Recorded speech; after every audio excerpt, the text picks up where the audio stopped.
Assalamualaikum, welcome to my channel. Today we will discuss about the angles classification. If you find lecture useful then kindly subscribe, like and share. Let's proceed to the lecture. तो अब हम classification और मैलक्लूजन देखते हैं। हमारे पास बहुत सारी classifications हैं। मैलक्लूजन को हमने क्लासिफाई किया angles classification, incisor classification, canine classification, Ekam and profit classification, सिमन classification, बहुत सारी क्लासिफिकेशंस हैं। आज के लेक्चर में हम सिर्फ एंगल्स क्लासिफिकेशन डिस्कस करेंगे, बाकी जो क्लासिफिकेशंस हैं वो हम नेक्स्ट लेक्चर में इंशाल्लाह डिस्कस करेंगे। तो सबसे पहले हम एंगल्स क्लासिफिकेशन की तरफ आते हैं। तो जब भी हम किसी क्लासिफिकेशन के बारे में सोचें तो हमारे दिमाग में सबसे पहले ये क्वेश्चन आना चाहिए कि इसकी बेस क्या होगी, इसकी फाउंडेशन क्या होगी, मतलब किस चीज़ पे ये बेस करता है। ठीक है, तो हमारे पास किस चीज़ पे ये बेस करता है, तो हमारे पास है फर्स्ट मोलर।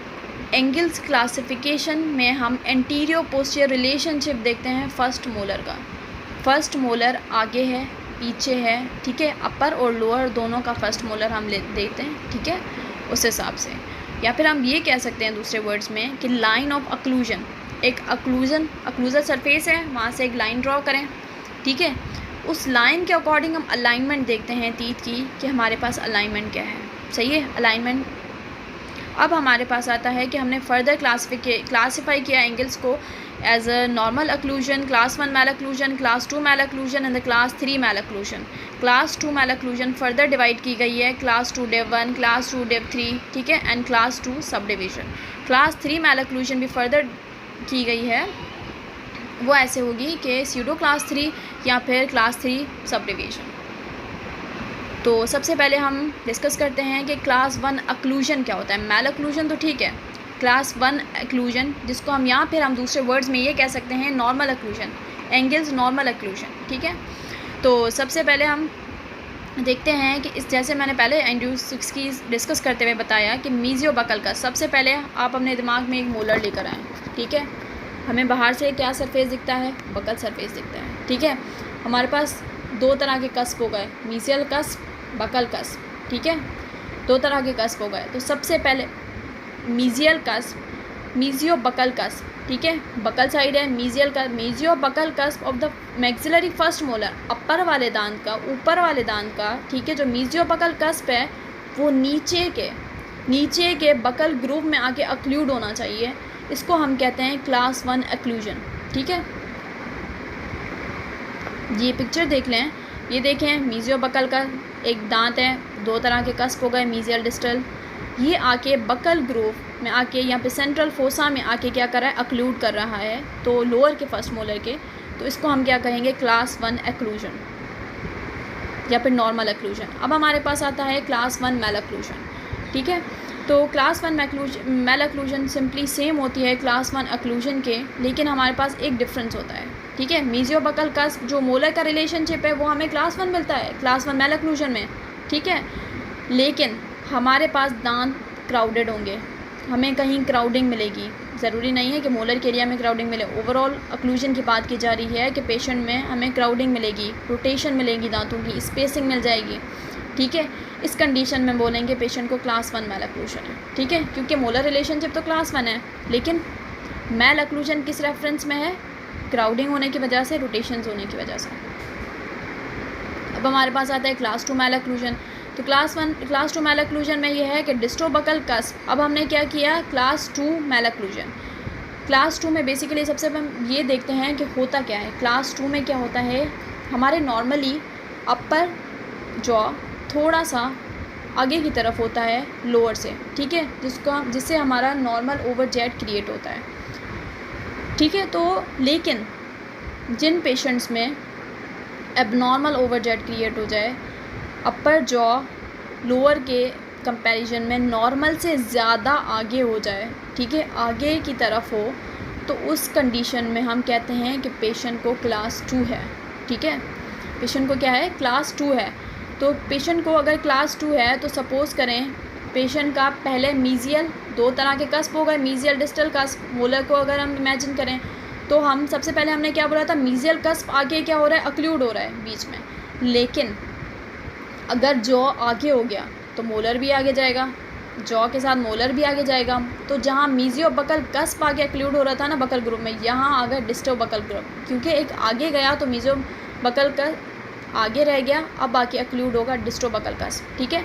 तो disto buccal cusp of the maxillary first molar आके अक्लूड होगा with the buccal group of the lower first molar, या फिर दूसरे वर्ड्स में आप ये भी कह सकते हैं कि lower molar is distal to the upper molar, ठीक है। अपर मोलर,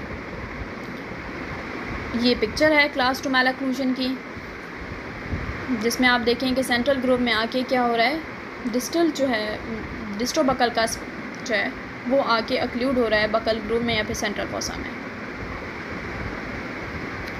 अब हमारे पास फर्दर डिवीजन्स दी गई हैं क्लास 2 की।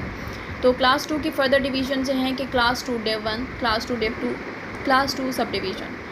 क्लास 2 डिव 1 में क्या होता है, क्लास 2 मोलर रिलेशनशिप क्लास 2 होता है, लेकिन हमारे पास अपर इंसाइजर जो होते हैं वो प्रोट्रूडेड होते हैं, ठीक है। लेकिन डिव 2 में ये होता है कि क्लास 2 में हमारे क्लास 2 रिलेशनशिप होगा मोलर का, लेकिन अपर इंसाइजर्स हमारे लिंगुअल इंक्लाइन होंगे। डिव 2 में अंदर की तरफ होंगे दांत जो हैं इंक्लाइन, और जो हमारे डिव 1 है बाहर की तरफ होंगे, प्रोट्रूडेड होंगे। प्रोट्रूडेड मतलब बाहर की तरफ निकले हुए। Class 2 sub division, class 2 sub division क्या होता है, क्लास 2 सब डिवीज़न ये होता है सब डिवीज़न, ठीक है।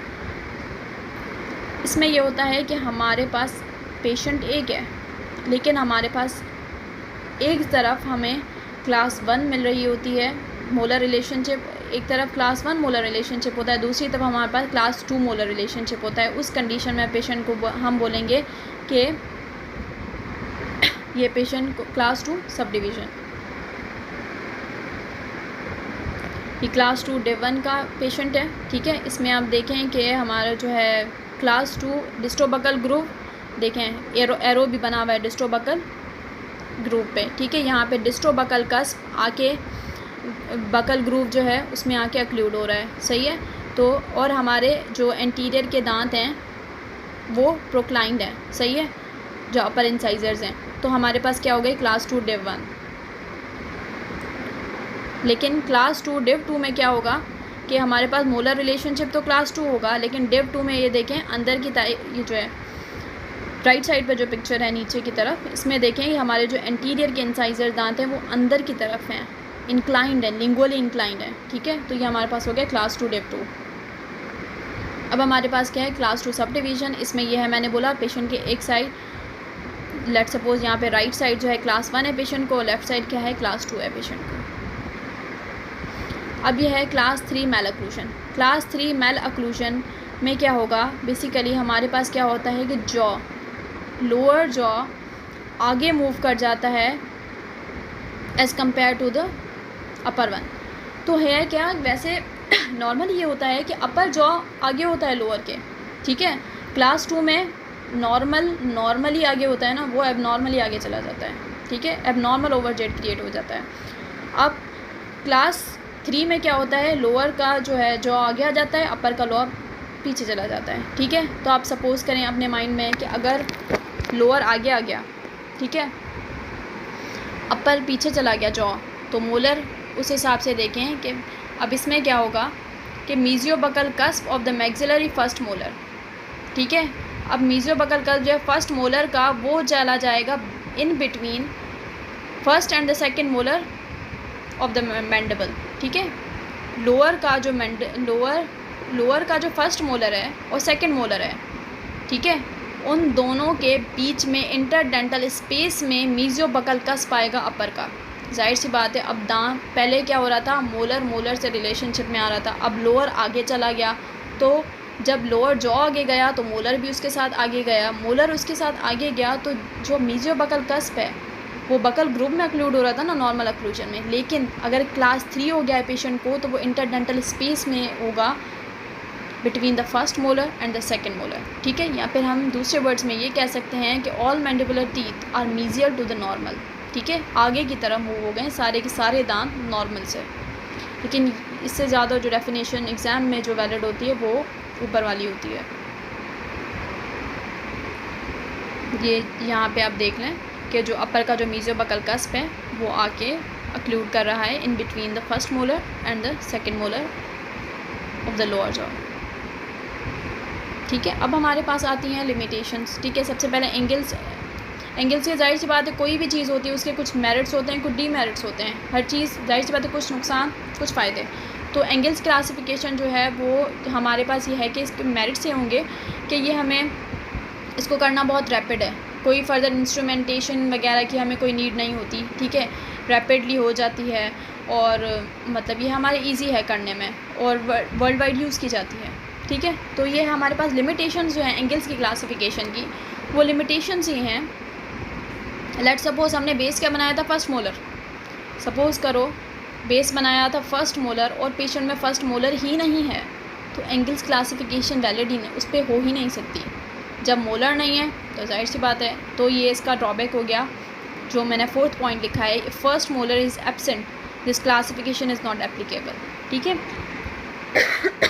और जैसे हमने पहले देखा कि मीजियोबकल कस्प नहीं, हमने जैसे पहले देखा कि antero posterior relationship of the first molar का मैंने डिस्कस कर दिया, लेकिन हमने क्या बोला, एंटीरियो पोस्टीरियर रिलेशनशिप बता रहा है। ठीक है, फर्स्ट मोलर आगे है पीछे है क्या है, आइडियल अक्लूजन बता दी उसने। अब बता रहा है कि इससे आगे है पीछे, इस पे बेस करती है एंगल्स की अक्लूजन।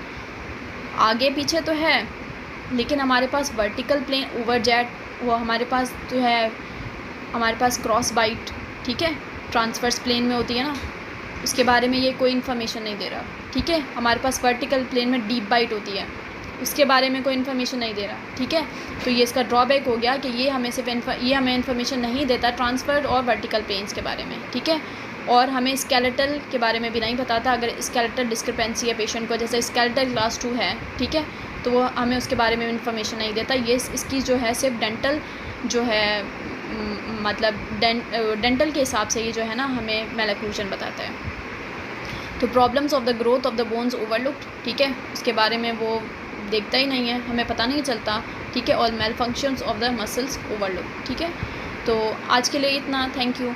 अगर आपको लेक्चर अच्छा लगा हो तो काइंडली सपोर्ट के लिए लाइक कर दें, सब्सक्राइब कर दें, और फर्दर वीडियोस के लिए आप कमेंट कर सकते हैं। जो भी आपको वीडियो चाहिए हो, जिस टॉपिक पर चाहिए हो, या फिर कोई भी इंपॉर्टेंट टॉपिक्स पूछने हैं तो आप मुझे कमेंट कर सकते हैं। आई विल इंशाल्लाह मैं आपको जवाब दे दूँगी।